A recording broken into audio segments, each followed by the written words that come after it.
Hello दोस्तों, आज हम लोग जानेंगे रिव्यू पिटीशन और क्यूरेटिव पिटीशन में क्या अंतर है। तो इसे संविधान का ब्रह्मास्त्र कहा जाता है, जो कि आम नागरिकों के लिए इसमें उपचार मिलते हैं। तो ये क्या है, सो हम लोग देखते हैं।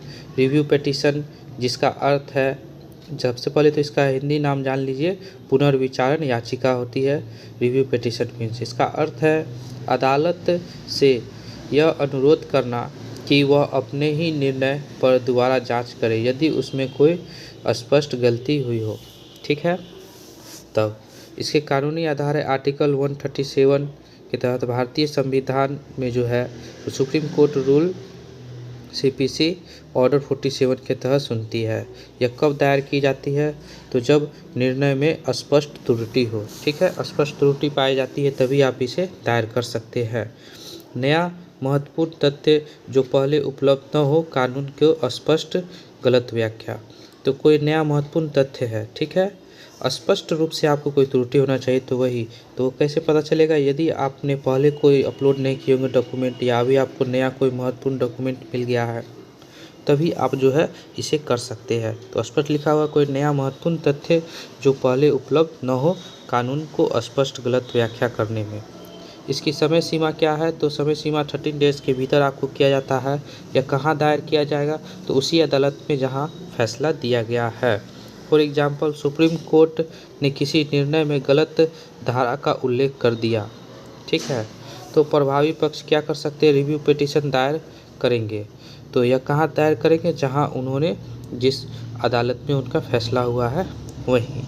चलिए अब हम लोग सेकेंड क्यूरेटिव पिटीशन के बारे में जानते हैं। तो क्यूरेटिव पिटीशन का अर्थ है जो कि रिव्यू पिटीशन खारिज हो जाने के बाद भी, रिव्यू पिटीशन आपने डाला वो खारिज हो गया, और यदि घोर अन्याय हुआ हो आपके साथ, घोर अन्याय, ठीक है, इस वर्ड को ध्यान रखिएगा, घोर अन्याय हुआ हो, तो अंतिम उपाय के रूप में यह दायर किया जाता है। कौन सा, क्यूरेटिव पिटीशन। इसके कानूनी आधार क्या है, तो यह सुप्रीम कोर्ट का ऐतिहासिक फैसला एक देख लीजिए, रूपा अशोक हुर्रा वर्सेस अशोक हुर्रा 2002 का है यह, ठीक है, जिसमें क्यूरेटिव पिटीशन दायर की गई थी। यह कब दायर की जाती है, तो रिव्यू पिटीशन खारिज हो चुकी हो, ठीक है, तो प्राकृतिक न्याय के सिद्धांत को उल्लेख हुआ हो, ठीक है, जिसमें कि क्या हुआ हो कि न्यायाधीश की निष्पक्षता पर प्रश्न आपने उठा रहे हैं। तो यह कहाँ दायर की जाती है, तो यह केवल और केवल सुप्रीम कोर्ट में दायर की जा सकती है, ठीक है। और यह कब की जाएगी, रिव्यू पिटीशन मतलब कि क्यूरेटिव पिटीशन, तो रिव्यू पिटीशन भी खारिज हो गई हो लेकिन सुनवाई के दौरान पक्ष को सुना न गया हो। कब हम लोग कर सकते हैं, तो रिव्यू पिटीशन खारिज हो गई आपकी और आपका पक्ष को सुना नहीं गया है, तो आप लोग क्या करेंगे, क्यूरेटिव पिटीशन दायर करेंगे, ठीक है। तो क्यूरेटिव पिटीशन हम लोग कब कर सकते हैं, सो पता चल गया। रिव्यू पिटीशन में जब एक पक्षीय न्याय आपको दिया जा रहा है और आपकी बातों को नहीं सुना जा रहा है, तब आप करते हैं।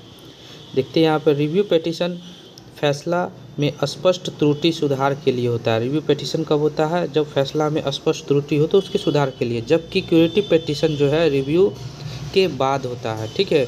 रिव्यू के बाद भी बचे हुए घोर अन्याय, ठीक है, घोर अन्याय को दूर करने का अंतिम उपाय। आपके साथ रिव्यू पिटीशन आने के बाद भी आपके साथ घोर अन्याय हो रहा है, तो आप लोग यहाँ पर क्यूरेटिव पिटीशन के तहत आप लोग अपनी बातों को वहाँ पे रख सकते हैं। और क्यूरेटिव पिटीशन क्या है, आपको ओनली फॉर सुप्रीम कोर्ट में ही कर सकते हैं, और रिव्यू पिटीशन जहाँ आपको फैसला लिया गया है वहीं आप कर सकते हैं। तो इस तरह से और भी जानकारी के लिए आप लोग जुड़े रहें, और अधिक जानकारी आपको इसमें कोई बातें नहीं समझ आई तो आप कमेंट करके आप पूछ सकते हैं। थैंक यू दोस्तों।